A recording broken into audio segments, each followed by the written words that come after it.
everybody, I'm Bree the Plant Lady, and today I wanted to show you what I'm gonna do about these sweet potatoes that have started to grow.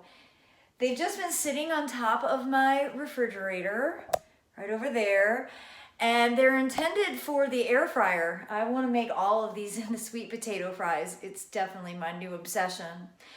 But because they're growing, I don't wanna waste that growth because I could plant these in the spring. So I just wanted to show you how easy it can be to make a kind of ornamental flower arrangement with the intention of rooting things. So I've actually already gotten a head start on this process with some willow. This is the Mount Aso willow, and you can see here it's already started to initiate roots. I put these in a flower arrangement I think in celebration of New Year's. So, about not quite 3 weeks yet.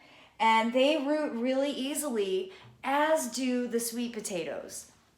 So let me show you just how simple this is and how you can make a really creative, beautiful arrangement as a centerpiece for your table while you're simultaneously propagating some plants that you'll ultimately plant out into your garden when you have frost-free temperatures. So to add some fragrance to this flower arrangement, I am gonna do some cutting on the Edgeworthia. And this is really the ideal time to do hard cuts because then you can enjoy the flowers. So the pruning isn't really wasted. And I'm just gonna focus on some of the lower branches and anything that's like touching the black garage. So I don't really need branches to be up there that way. So I'm gonna just take a couple and then we'll continue moving through the garden so that we can fill our vase. All right, I've gotten some nice pieces of Edgeworthia. Don't need a ton, just a few. They don't really root, so I'm just using these because of their pretty flowers and their wonderful fragrance. Now behind me is that Mount Aso willow.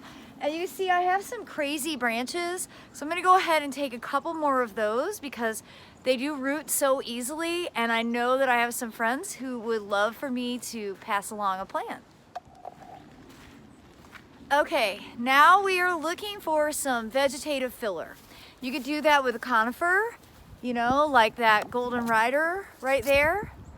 I'm actually gonna opt for using some kale and mustard foliage because I really like the colors and textures that offers, and I really like the idea that it's an edible arrangement even though I'm not actually gonna eat it. All right, so this was totally encased in ice yesterday. You see it looks totally fine now. And I'm just gonna come through and take some of the bigger, kind of older leaves off. I usually do it like probably 5 of each, 5 kale, 5 mustard. If some of them don't look good, that's okay. There's plenty of foliage. And this, nice sort of purple color, I think will contrast really nicely with the yellow of the Edgeworthia. Beginnings of an arrangement. And then I'm just gonna take some of the larger leaves off of this Ms. America mustard. And this is an absolutely fantastic foliage addition to cut flower arrangement. So I highly recommend this for so many reasons. This plant has some nice big, bold, beautiful purple leaves.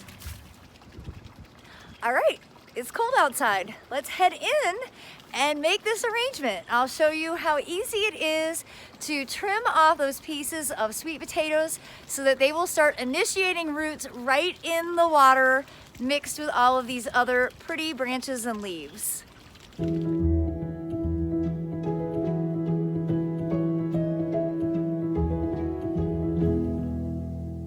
Just gonna take these sweet potatoes, which you can see are initiating from eyes, and I am just gonna clip these off, and I'm gonna strip the bottom section that's going to be in the water. I'm just gonna remove those leaves. And then I'm just gonna fit them in. Now, if this arrangement's a little too wild for you, which I'll confess, this is not the best arrangement I've ever made.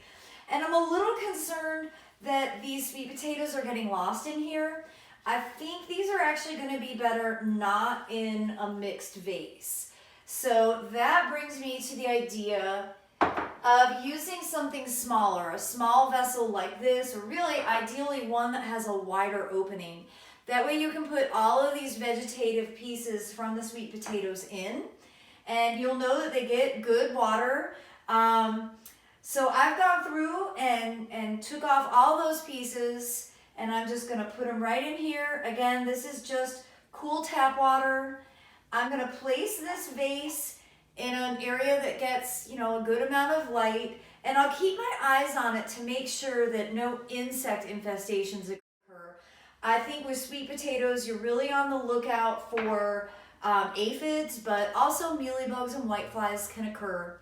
My approach is really easy. I usually will just take all of the cuttings and run them under lukewarm water in the sink. And then you can always just spray them with insecticidal soap, and that'll pretty well kill any problem bugs.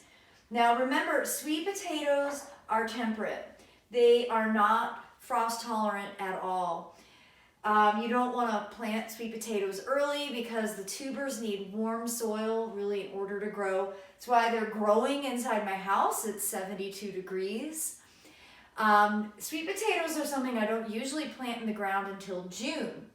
It's January right now. That means I'm going to have a long time of taking care of these little baby sweet potatoes. Hopefully I'll keep them alive. It's not the end of the world if I don't. But I love that I'm giving it a try. And that's what I want to encourage you to do.